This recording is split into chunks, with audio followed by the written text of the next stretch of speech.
Welcome to another episode of the Build and Scale Boldly podcast. This week, I have a real treat for you. I have two of my really close friends and also entrepreneurs and also physicians, Dr. Bonnie Koo and Dr. Sunny Smith, who are joining us. And we're just going to have a casual conversation about being a female entrepreneur, what it's like to be leading our businesses, the challenges, the good things, and hopefully some of the conversation that we have will really help you get insights into leading your business, as well as normalize some of the struggles that we all go through as business owners. So I'll start out with introducing each of these guests. Bonnie, maybe you can start out and tell everyone a little bit about you. Sure. Hi, this is so fun. I'm Bonnie Koo. I'm a dermatologist by training, and I started a business, I guess 2018, 2019-ish, depends how you define it. And it has been such a journey. And I met Leti and Sunny pretty early on, and we've sort of all kept in touch since. And it's been a ride. It has been. And your business is Wealthy Mom. Oh yeah, I should probably mention that. We'll talk more about it. Yeah. And Sunny? I'm Sunny Smith. I trained as a family physician. I spent my academic career advising med students and running a free clinic. So I had never charged even my patients any money ever. And then I found coaching. I found it so meaningful that I wanted to help other people with it, other women physicians with it, because it helped me so much. And then I transitioned right into an entrepreneur, which you could say, how does that fit, right? Someone who didn't charge anything and ran a free clinic to running a high-end program where I asked for a lot of money to help people a lot and help change their lives. I think though that there's a lot, you can find a lot of similarities in the kinds of things that you do in your life already and translate those things into entrepreneurship. And it's been incredibly meaningful, and we've been incredibly successful. And now I run a program called Empowering Women Physicians. We are probably the largest coaching program for women physicians, and we are certainly the most effective physician wellness program that's ever been documented to date. Oh, it's such a pleasure to have you guys, and you're such powerhouses. We together have all been running our businesses now since 2018, 2019, so we've been around the block a lot. And I think that probably we found that entrepreneurship is maybe different than what we imagined it to be, 5, 6, 7 years ago. So maybe you could start out by sharing some of the ways that you kind of started your business and some of the things that you wish you knew when you were first starting about entrepreneurship and about running a business. So maybe start with you, Bonnie. Sure. Well, I feel like I started my business kind of accidentally. I was, giving sort of financial education in Facebook groups and just helping fellow women physicians when it came to personal finances. And so that's kind of how I got started. And then I decided to make it a business. I'm sort of shortening the story dramatically. And Sunny, that's how I met Sunny, and she, helped me sort of get started. And I don't know if there's anything I wish I knew. I feel like when I say I did it right, I don't mean like this is the right way to do it, but I feel like when I started, I immediately started educating myself on business. And so if I didn't do that, I probably would have wished I did. And I think like that immediate exposure to other entrepreneurs and learning about business was like critical. I can't imagine not having done that, because I do meet people who like haven't, and they're just trying to like, especially nowadays, they're just trying to like wing it and use ChatGPT. And obviously I love ChatGPT, but I still think it's valuable to have a mentor, a coach, a program, whatever, go to a conference, etc. But if I really had to think about what I wish I knew, I don't know. I feel like if someone told me that it's really hard and there's a lot of ups and downs. Right. If you knew the stats about what percentage of businesses fail in the first year, 5 years, 10 years, right? That most businesses are gone by 5 or 10 years out. Would it have changed what you did, do you think? I don't know. Can't even maybe not, because I think, we're competitive by nature. So maybe it would have been I'll show them. Who knows? Yeah, I just want to echo something you said, which is business has ups and downs. And I don't think I fully understood that either. I had certainly done a couple businesses before starting semi-retired empty, but I hadn't stuck with them long term. When you stick with a business over 5 or 7 years, you get to see those cycles. And you guys know that I have a neighbor, Harry Dent, who's really an incredible economist. He's been doing his business for in the order of 40, 50 years. And one thing he says is he could see cycles every 7 years of his business.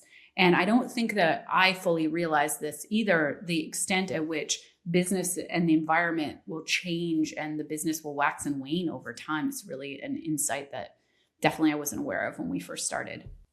Sunny, what kind of things that would you have wished you known that you might be advising yourself, looking back at Sunny 2018 version of you? Well, it's an interesting question because my answers are similar to Bonnie's in that what I learned was that just like Bonnie said, you really need a community of people who are doing this, who are in the weeds, who are in the market right now, and who've been there before and are a step ahead of you. And so I think for myself, right away as an entrepreneur, I joined a program that trained me to be a coach and had entrepreneur training where every week they were like, okay, how many offers did you make? And that's what their first question was. And then how many people said yes? How many people showed up to the call? What is your income? Every single week I had to report on that. And then I had mentors telling me, this is really hard. This is going to suck. You're not going to make a lot of money at first because you're going to reinvest all of the money that you make in trying to acquire new clients or in educating yourself. And so I feel like that first year, because I was immersed in entrepreneur communities, I was in 2 communities, that I don't think there was a whole bunch of stuff that I didn't expect. And so what do I wish I knew? I don't mean to sound arrogant at all, but what I think is that my mentors gave me what I needed to know as I needed to know it. And so my first year, I was the fastest growing in the program that I was in because I listened and I did what they said. Whereas I think 90% of people were like, I'm too timid. I don't know. I'm not going to do that. I'm like, someone gave me things to do. I'm going to go do these things. And then you have to, it's like cooking where you follow the recipe at first and then you start doing it on your own, but you learn some principles and basics. And so the first year I did well. And then the next 6 years, I've been in the top 1 or 2% of female physicians in the country, just like you. And so I don't know that I would change anything. I think we learn as we go, and then you just get experience. And every negative thing that you have, quote unquote negative, is experience that the beginners don't have and perspective that the beginners don't have.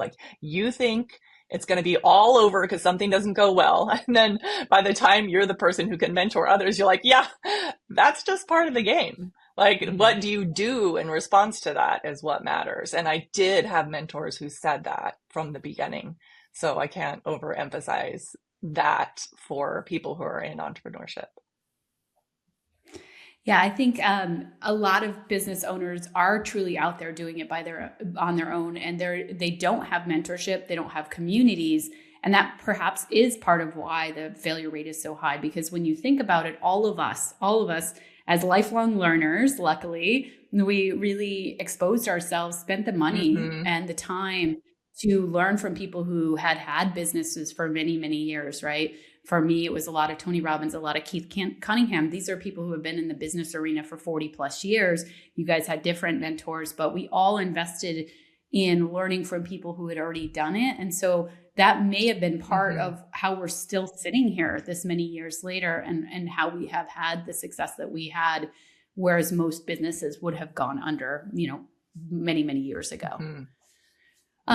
It does also bring up what it's like to be a physician woman in business, because one of the things I heard from you, and I think is so accurate about how we are as individuals, is we're used to being, getting information and saying, okay, I'm going to go apply it. I'm going to go do it. If I have something to do, I'm going to go do it. And follow through and drive and focus and determination and persistence is something we're already trained to do. So that really ends up helping us as physicians, I think. And you were kind of mentioning that, Sunny. Do you guys see that pattern? Because you're both coaching, right? You're coaching women who are running their own businesses and doing investments. What kind of patterns do you see across your clients who are women physicians that are really differentiate them from other business people out there? For me, I would say perfectionism and expecting to succeed immediately. Like, I did this and it didn't work. I'm like, you literally sent one email. Are you joking? One email. How many emails do you think I sent you before you signed up with me? Hundreds, right? So they're afraid to put themselves out there. They're afraid of being judged. They want to get everything perfect, the brand, the website, the offer, all the things. They'll obsess about perfecting it. And then they like dip their toe in the water. They're like, okay, well, look, what do you think? Does anyone want this? And then they're kind of like telling themselves that they're a failure and it didn't work. Because in med school, it selects for the people who are the most perfectionistic and who always got A pluses from the time they're in kindergarten. And so in entrepreneurship, you're not going to get an A plus right out the gate. You're going to fail and fail and fail. And so it's your willingness to fail and iterate and test again and kind of put your humility there and go, I'm just learning. I don't know what I'm doing. And even once you've been doing it forever, it's still that humility. Listen to the market. If the market is shifting and not responding, test something different and test and test and test always. Yes. And we all fail many, many, many times. And we still fail. We're at the 7 years and there's still offers we put out that fail. And then we pivot and we pivot and we pivot. How about you, Bonnie? I mean, everything Sunny said for sure. And exactly. I think they expect success very fast. I think that's what they think. I think that's also the problem, with being in business now versus even 10 years ago. You see things on social media or you hear about things, and it's really easy to think like it was easy for anyone who like you deem successful. I guess the only other thing I would add is, there is a very specific and detailed roadmap to become a physician, and you just kind of have to follow it. I mean, obviously you have to be smart enough, you have to like study and, do things, but it's a prescribed path. And as long as you follow and succeed, you will succeed. But it's not like that at all in business. And I think that trips people up a lot because they want to just be like, okay, well, tell me if I do this, it'll work type thing. And then there's just a lot more unforeseen variables and things like that. And so I think that's kind of discombobulating for a lot of physicians and any professional who's kind of used to that blueprint. And I think also I'll add in that the marketing, because we all talked about being in communities where people teach how to do this. And then not only do you have the teacher, you have the community of people who are in the learning process with you. I find that to be really helpful, not just the mentor, but the community of people beside you. But a lot of people will market their best cases. It's like like I already said, I'm in the top percentages. So don't expect that 99% of people are going to get the kind of results that I've gotten. And so when people are marketing, they're like, you can make $1 million. You can make millions of dollars. This person made their first this within this many days. And it's like, in medicine, we're used to the mean and the standard deviation, right? What is the mean and standard deviation? These kind of entrepreneur programs, they don't measure that. And they would never announce it because, as you said, Leti, most businesses fail. And that includes physician businesses, and that includes the kind of businesses that all three of us are in. Most of them fail. In fact, it's way more than 50% fail. And people don't realize there's a low barrier to entry and a high barrier to success.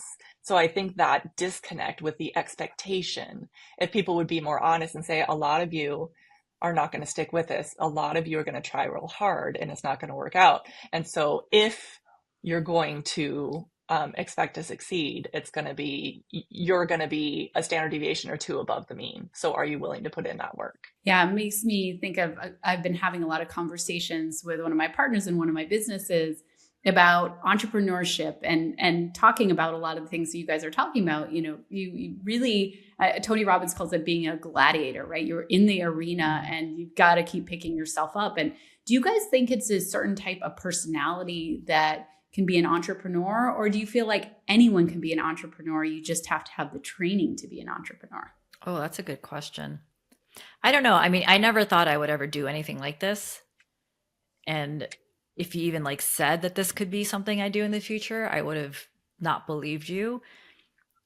I don't think they say people with ADHD become entrepreneurs. I don't think I have ADHD as far as I know, but I think anyone can be, because entrepreneurship, I think it requires creativity and a willingness to learn, notice patterns, think of solutions creatively.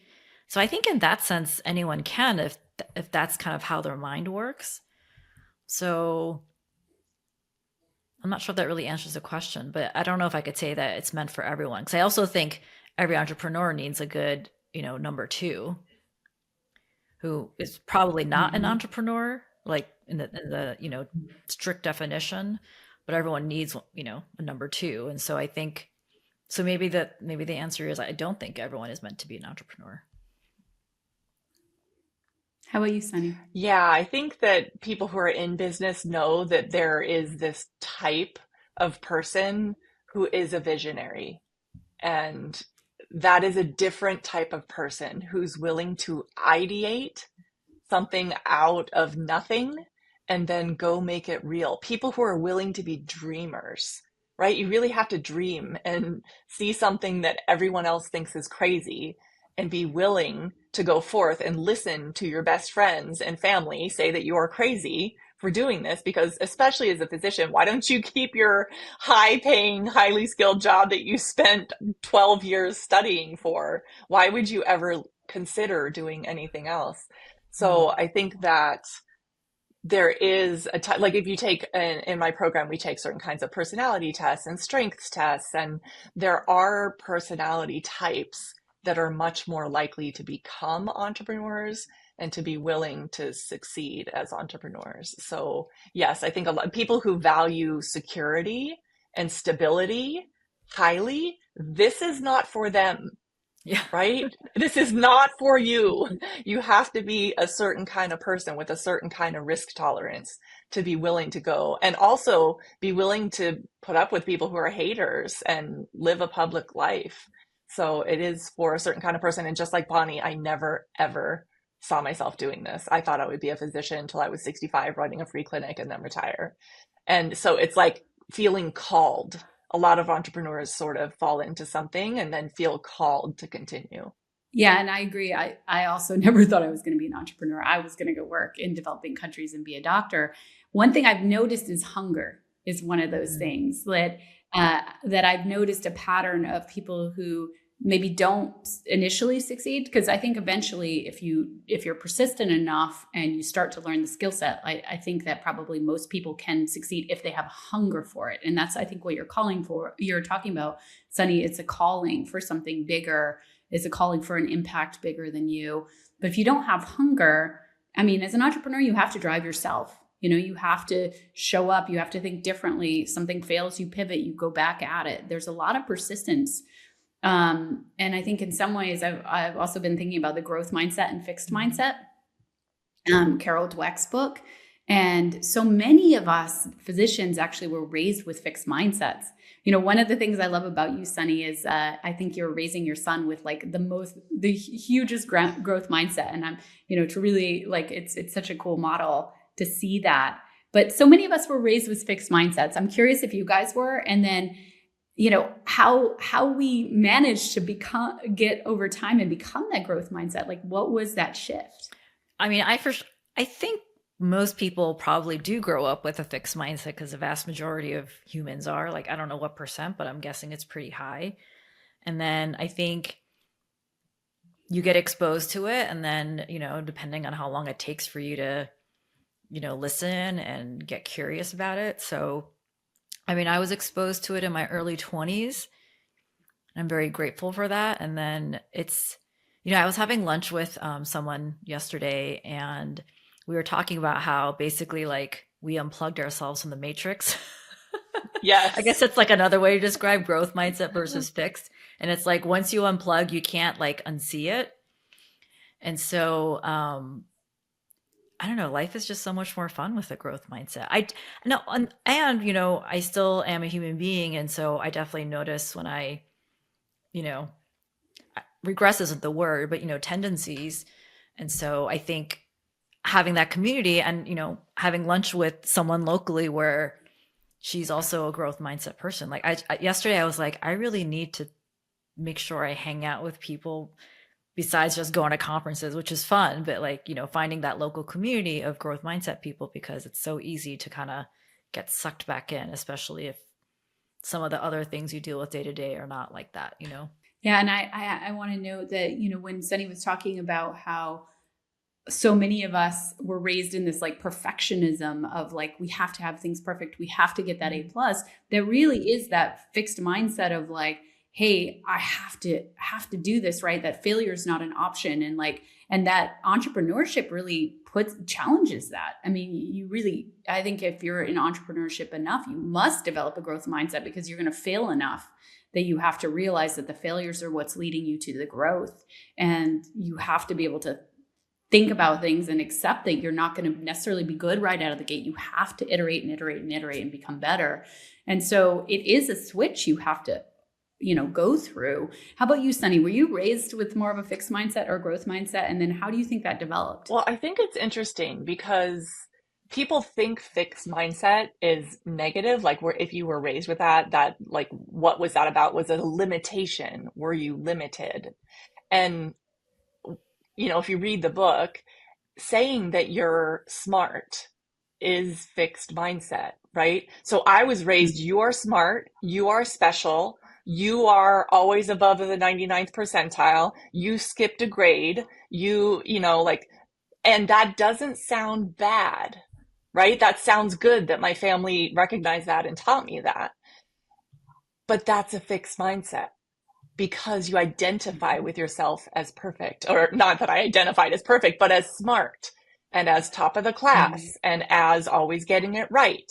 And things came easy to me. Like that sounds amazing.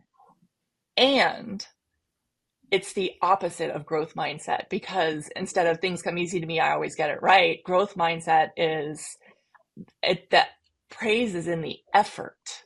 So working hard, trying hard, working on the process is what matters. So that becomes the growth mindset.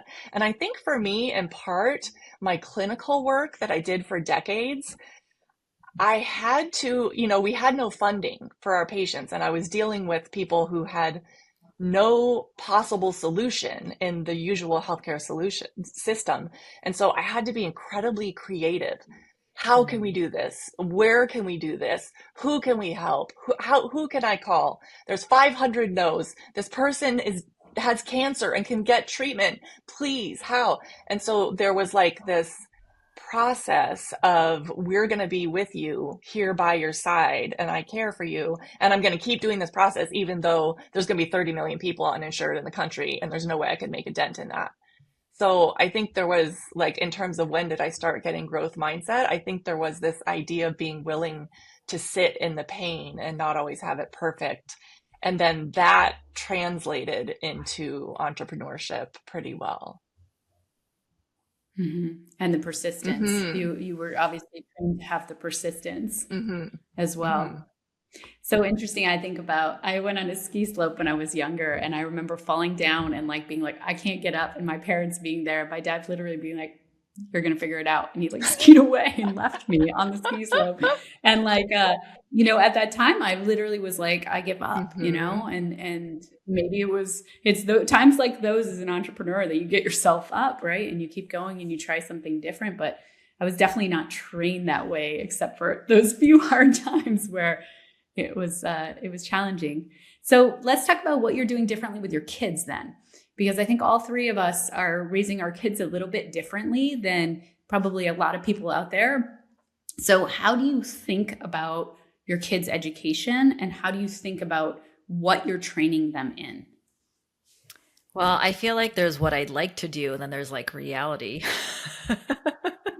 And every kid's different, Okay, right? Like, tell us. I don't want to say my kid's challenging, but he is neuro. Every kid's challenging in their Yes, own that's true. ways. Yeah. He's not he's neuro he has ADHD and, can be quite impulsive, but that also makes him magical in many ways. And again, I keep telling myself he's going to be a future CEO, he's going to invent, or like, just that personality tends to do that. But obviously, because of how I think now, I knew pretty much from day one, like even since he was born, thinking like regular school, I guess kind of say regular school is stupid. Like it's not, this is before I even knew what Jack was going to be like personality wise. So I don't think traditional school is really good for any kid. And I'm sort of generalizing here because most schools still have a very traditional, like, you have to get this to be quote unquote successful. You can't be late. You have to behave. You have to, all this kind of stuff. And you're supposed to kind of be like everyone else. Like if you think about like it doesn't make sense at all. It never made sense. And then now that he's 8 and he's been in school, just noticing that and just what I've learned about education in general. And so that being said, I have intentionally just looked for how else can school be done? Like what should it be? And so I know, you ladies know sort of my opinion on this. And so I have found schools that are kind of more innovative. And what I mean by that is, realizing that the actual learning doesn't take that long. And the best learning technically is like individualized, ideally one-on-one, which, and I know is not scalable, which is why it's also not done. And to sort of like teach them actual life skills like growth mindset and versus like telling everyone like, oh, you're so smart, you're so special, here, you get a prize. Like, I'm not saying you should be mean to them, but like they have to understand that's not how the world works. And so there's a time and place for these lessons. But I also think in this day and age, like certain skills are going to be way more critical. Social skills, I think that's, whoever can, captivate an audience, just as one example, like really understand humans and emotions. I think certain life skills are just going to be so much more important than academic skills. I always wonder, like with our kids, because they're mostly around the same age, Sunny's yours is older, is like, are kids going to want to go to college that much? Like, is that going to be like a thing? If you're not going to be a professional, like an MD or a lawyer, like maybe it won't be what it was when we were younger. So I think it's exciting because I think there are a lot of these schools kind of popping up, in terms of like different ways of approaching education and life. And so I feel, I guess, lucky that sort of we're in that time period. And so, yeah, we're actually seeking out, actually, I don't know if I told you guys offline, but Alpha School's opening in Tampa. So I've heard of yeah, it. so we just applied and so we'll see. Cool. How about you, Sunny? Well, I can start with what Bonnie says about, I don't know if our kids are going to want to go to college. I can tell you my kid is 12 and he knows he doesn't want to go to college. And I think when we think about how are we raising our kids and what are we teaching our kids, I think the most important thing that we're doing without even knowing is living our lives and role modeling because they see how we live our lives and they're going to make opinions about that. And so I remember the first time I heard anything about this, about whether my kid wanted to go to college or not, I was at Leti's house and Kenji asked him, where do you want to go to college or what do you want to do for college? And he said, I think I could work for my mom or I could have a business and I could work on my laptop. I don't think I need to go to college. And he was in like third grade. And I was like, what? What just happened? I had no idea. What a good question that Kenji asked. And ever since then, he teaches himself the most, which I didn't know because he just went and had you guys know he had some testing and scored off the top of the charts. And I was like, where did you learn all this math? He's like, YouTube. And then he's doing all this programming now. Like when he first got to his 7th grade middle school, he went to the principal. He's like, I can hack into your computer system. Look, here's the hack. He brought a USB drive and he got into the whole system. And the principal called us and was like, do you know what your son is doing? And my husband had a minor in like hacking, whatever that's called, and he's computer science major. He's like, he's right.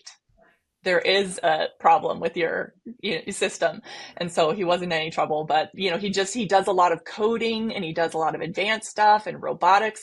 And he was saying for years, Mom, I don't learn anything at school. I just teach myself. And I'm like, whatevs, And then when now he's old enough that I can see that whole 2 standard deviations thing, like he's way outside the norm on the types of things he's super passionate about.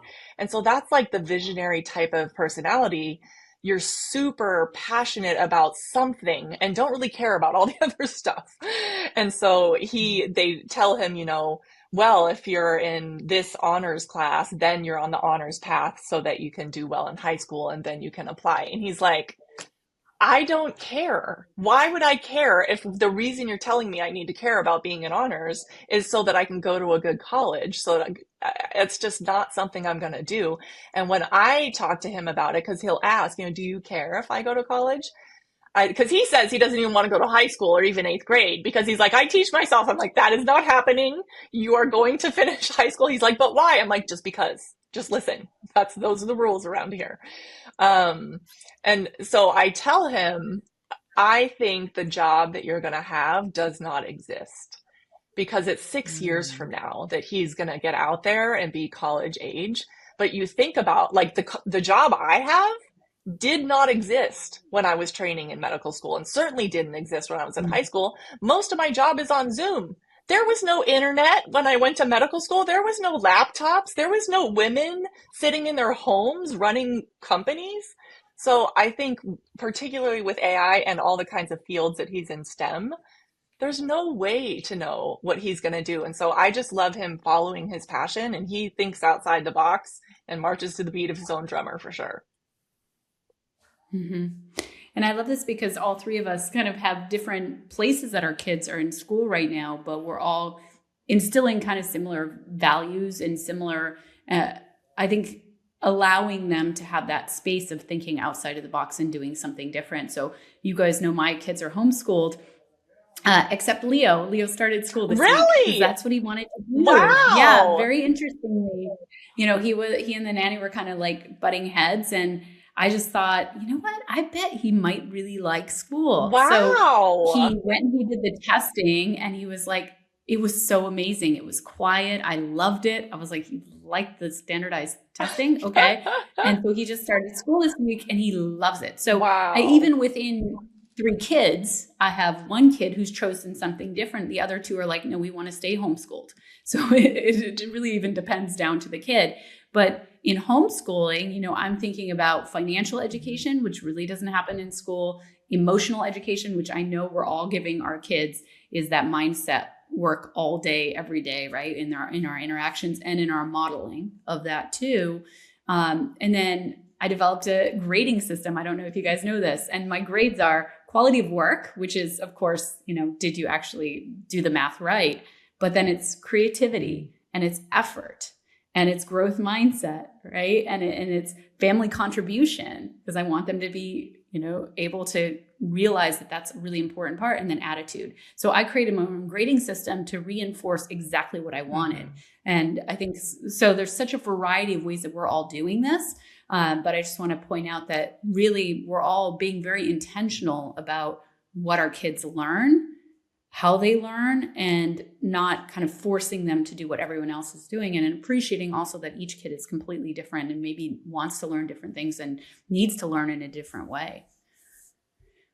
So just looking forward, since we've been actually talking for quite a bit of time, looking forward to, what you guys think that's going to change in entrepreneurship, let's say in the next 5 years. Like, none of us fully know, of course, with AI, but what are some of the things that you're thinking about, that skill sets you want to get, or things that you think are going to be important for people who are maybe starting their business now, or even, have businesses to be paying attention to?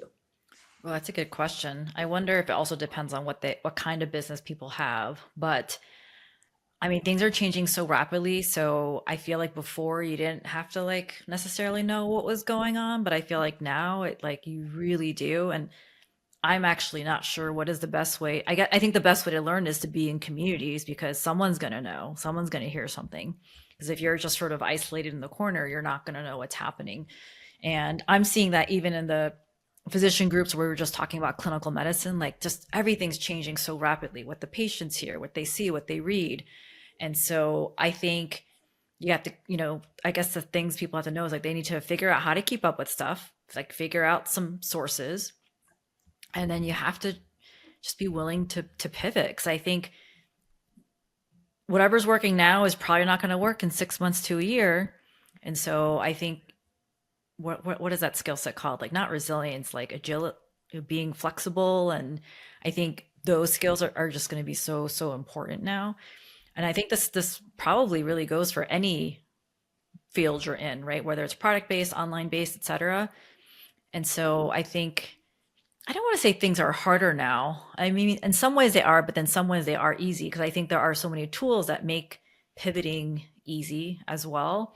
I guess AI, it's funny, like even like a year ago, it's not that I didn't think AI was important, but I'm really seeing how critical it is to even keep up with that because that's just always changing. Like I only use ChatGPT. I'm like, maybe I need to like learn about some other tools and I need to figure out how I'm going to learn them. So that's kind of like where I'm at right now. Yeah, I mean, I couldn't agree more with what Bonnie said. Definitely staying in community with people like we do, right? Who are always trying to learn and grow and see what's on the cutting edge. And we all recognize that we are behind the cutting edge and we are like middle age. And even looking at the kids, like the kids know more than I do. And we're out here trying to run businesses in the age of evolution and AI, and more will be known in the next 5 years and change in the next 5 years than probably in the last 100. So what's it going to be and what's going to happen? We have absolutely no idea. So staying in community with people so that you're not off by yourself, and then willingness to learn and pivot. And then I think also, we haven't talked about this yet, but I do think that there's like this foundation of taking care of your mental health, Mm. because entrepreneurship can be incredibly stressful, anxiety inducing, depressing, especially when you're not getting the results you want or you have comparisonitis. And so I think being willing to pivot, be in community, and be mindful of and aware of and caring for your mental health as you go along this journey. I think I believe that this seems more stressful on your mental health than having a regular job. Oh, yeah. Oh, I would say that by a lot. There's no question at all. And it's so interesting. Entrepreneurship for me is how I think you really can achieve your potential, right? Because there's so much growth and there's so much challenge. And so you can rise to that and you can be somebody totally different in 6 months or a year from where you were before, because there is so much learning, there's so much expansion, but there is that danger when there's that much growth and uncertainty and movement, that you can get into a space where it completely beats you down, right? And like it happens a lot to people, and there are challenging times. Like even if you're taking care of your mental health, you have to understand you will have challenging Mm-hmm. times in entrepreneurship. There Mm-hmm. are ups and there are downs, like we were talking about in the very beginning of this. And you really have to face yourself. You really have Yeah. to face every decision that you make. You have to face every meaning that you give to things. You grow in your control of your mind in a way that there's no way you have to if you're in the Mhm. job, Mm-hmm. for sure. It's entrepreneurship, as you both know very well, is a mindset game. That is the game. You think it's about lifetime value and cost to acquire a client and cost per lead. It's a mindset game, and it is personal growth on steroids, because you will push the edges of your comfort and be challenged to grow. And all those issues that you had that would come up in therapy, whether the things from your childhood or things that are recent, they all come up. Like if you're afraid of confronting people, that comes up. If you are, whatever your tendencies are, this is really a mindset game and personal growth.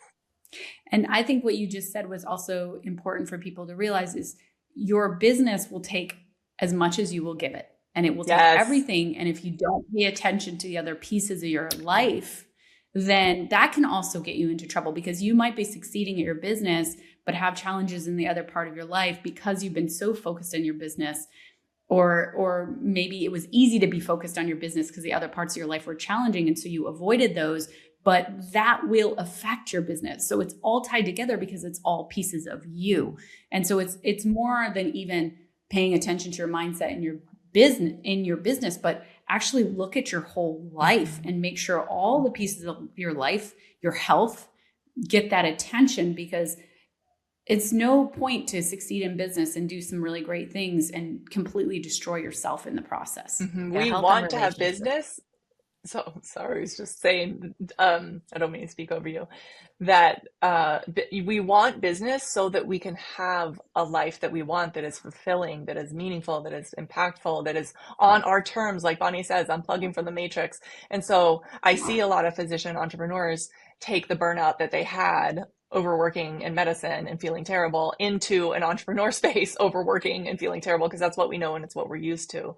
And so I think business is a part of your life, but as you said, it can truly take up 24/7 of your mind space if you let it. Go ahead, Bonnie. Oh, no, I was going to say, yeah, health and relationships, I think, can suffer if you don't, Yes, pay attention to that. So any kind of closing words that you would give to somebody who's considering business, or maybe just in the early throes of business? Learn, find a community. Those would be the first two things. yeah, I would say community, and also be sure that you want to do this. Like when people tell me, say for instance, they'll see what I'm doing. They're like, I want to do what you do. And so I say, okay, if you do, what I recommend you do is go try to help some people first before you burn the boats or decide that you're going to do some big leap of faith. Like try it first, make some offers for people to pay you first. Get used to doing that. If you can't stand the thought of doing that, you're not going to be an entrepreneur and you're not going to be successful. So I think start trying, and try it on for size. Like when you try on a dress or a shoe or something, and you just kind of want to get a feel for if that's right for you. And then if you can, because it's like, how in surgery they say, if you can be anywhere but in the OR when you're choosing your specialty, then choose another specialty. If you can do anything but surgery, do it. And so only the surgeons who are, they're like pulled towards surgery. They're like, I have to be in the OR. I love it in there. Then you do surgery. But if you're like, I like medicine and I like surgery, the surgeons are like, yeah, if you could do anything else, do the other thing. And so you just want to make sure that you love it and are compelled by it before you decide to hate yourself because you don't succeed at it. I mean, I see people who've become suicidal because they can't succeed at it or haven't yet succeeded at it. So I think see if it's for you. And if it's for you, then go ahead and go all in. And again, find that community and commit to learning and pivoting. And it's a stick-to-itness that entrepreneurs need to have. Sure. Bonnie, can you tell everyone where they can find out more about what you're doing and your business? Yeah, the best way to find me is on Instagram. My handle is Wealthy Mom MD, and that's also the name of my podcast and my website, but I would suggest Instagram first. And how about you, Sunny? I am at empoweringwomenphysicians.com, and we have like a coaching guide there people can get. And since you have podcast listeners, they can go over and listen to my podcast as well. So anyone can do that. And if they're truly a woman physician, they can come inside my Facebook group, but we filter very carefully. So only women, only physicians. Thank you both for being here. I love our time together always. It's always so much fun. And thank you for all your wisdom and insight gained from, combined now, ladies. I think we probably have like 25 years or 20 something years of business experience or something like that between all of us. So yeah, thank you for being here and sharing all that wisdom. Absolutely. Thank you. Thank you. It's beautiful to be here with you.